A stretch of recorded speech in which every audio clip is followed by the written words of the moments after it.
Well, this government agency now has the authority to do that and more. And so from where we are, like Charvel, for example, the lenders have now taken on the compliance issues in the mortgage industry, of which the CFPB will look to them and make sure that all the T's are crossed and all the I's are dotted. The two new forms that they've come up with are exactly that. The good faith estimate, when you take out a mortgage application, you are given a good faith estimate within 3 days of mortgage application. It now becomes a loan estimate form. And this form basically is the early truth in lending form. So they've tried to take all the various forms and create them into these two new forms. There's also a delivery process with these forms that they've created. So basically, I run the residential side for Fidelity National, and if you were a real estate attorney or Rick needed a closing tomorrow, he could call me and I would be happy to accommodate his closing. That's going to be eliminated. They have come up with a timeline, a guide in which you can get this closing disclosure form to the borrower to review. That's a 3-day wait. But if you do not physically hand the form to that borrower, there's what they call a mailbox rule in which you have to wait 3 more days. So if you email this closing disclosure form with all the figures to close your transaction to that borrower, and you email it to them on Monday, there's a mailbox rule of 3 days, then the 3-day wait, which includes the Saturday, meaning if you emailed it on Monday, the earliest you can now close that real estate transaction, residential real estate transaction, would be the following Monday. And to take that a step further, if it was a refinance, that's when you close it that following Monday, but in refinances there's a 3-day right of rescission, which means you have to wait 3 more days.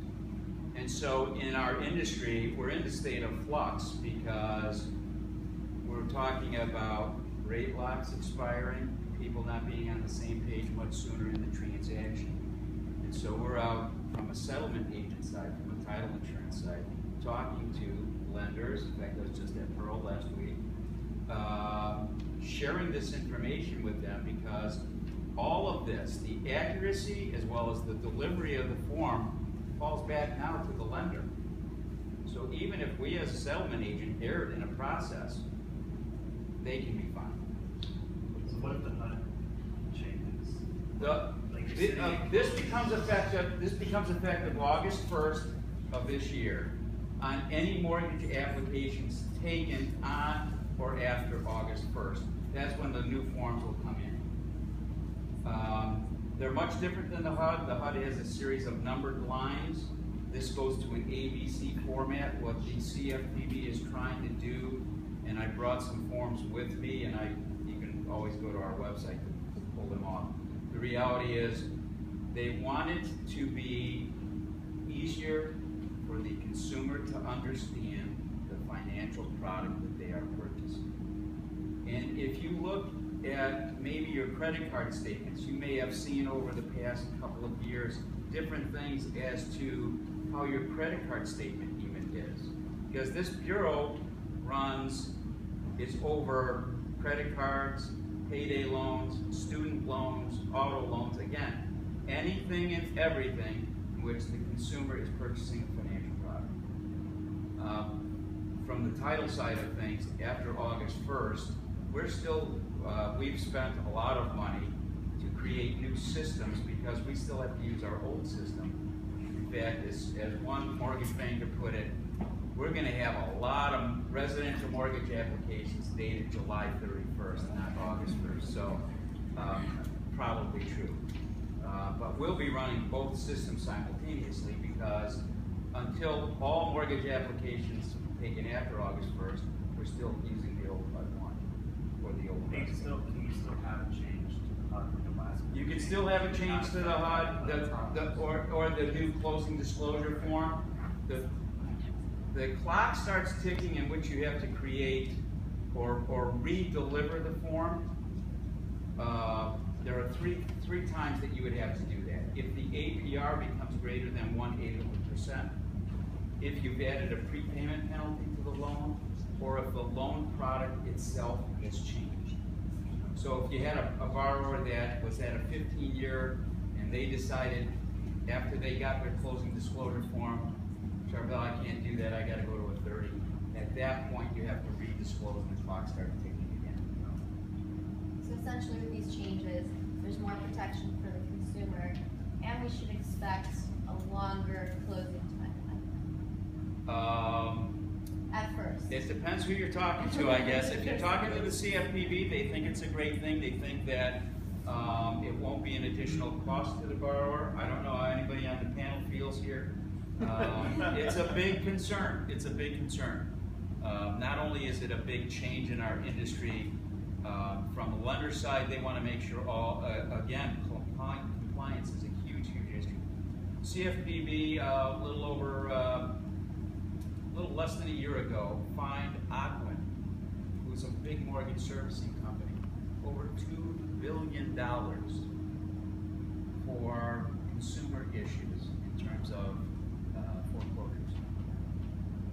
And that's just one of many things. I mean, several of the big banks have been fined regarding credit card issues, things of that nature, where they included credit insurance when maybe the consumer didn't know about it.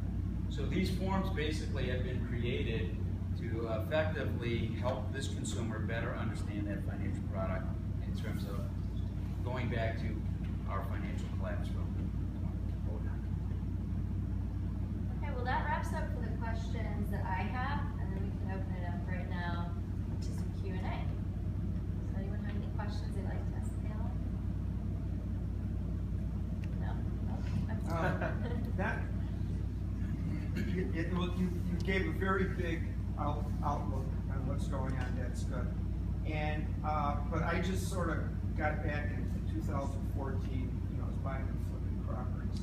Can anybody explain to me what wholesaling is and how it works, and why this thing is still going on? Am I talking wrong? Wholesaling.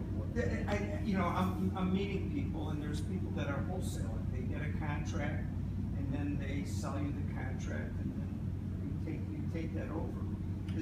That's something new, isn't it? And why is that working?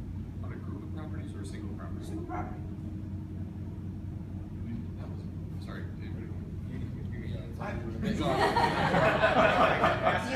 that was very popular in Florida during their big boom.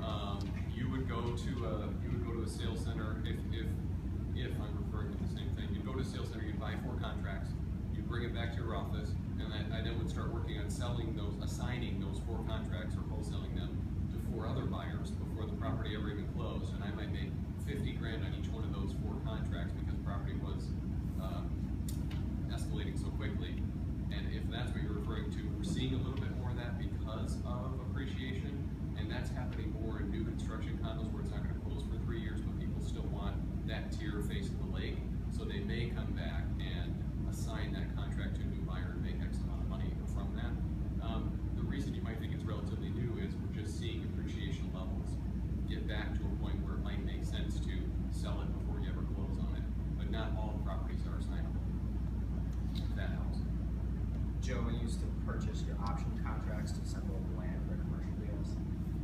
It's the same principle. Well, except that we had to close on it. You close simultaneously. Right. The only distinction here is this one you just punt it to a third party. They should just get a broker's license and be a broker. But I hear what you're saying. I'd imagine if you're talking new construction, that's a way for that. It's like buying a website domain name. No, I know exactly what you're talking about. I'm just Yeah, no, you're right. I'd imagine for the builders, it's a way for them to meet their contingencies. If they have these companies that are That's a coming in very and buying good point. contracts. That's a very right? good point. Then that helps them meet their contingencies for the next phase of financing, and then they can sell them off. So you gotta, I'm totally speculating here. I'm wondering about what the relationship is between some of those builders and the wholesalers. And I wonder how CFPB might start monitoring that. That's something to watch for. Well, here, that's a very good question. So, like, you used to have to purchase contracts simultaneously close. Guys, CFPB isn't going to affect cash deals. So they're probably still gonna be around cash deals, so you're doing those cash purchases. Great point, by the way. I appreciate that, co-counsel back there. I was thinking about Trump, when Trump Yeah, built absolutely. it. No, that's a and good he point. reneged on a bunch of the early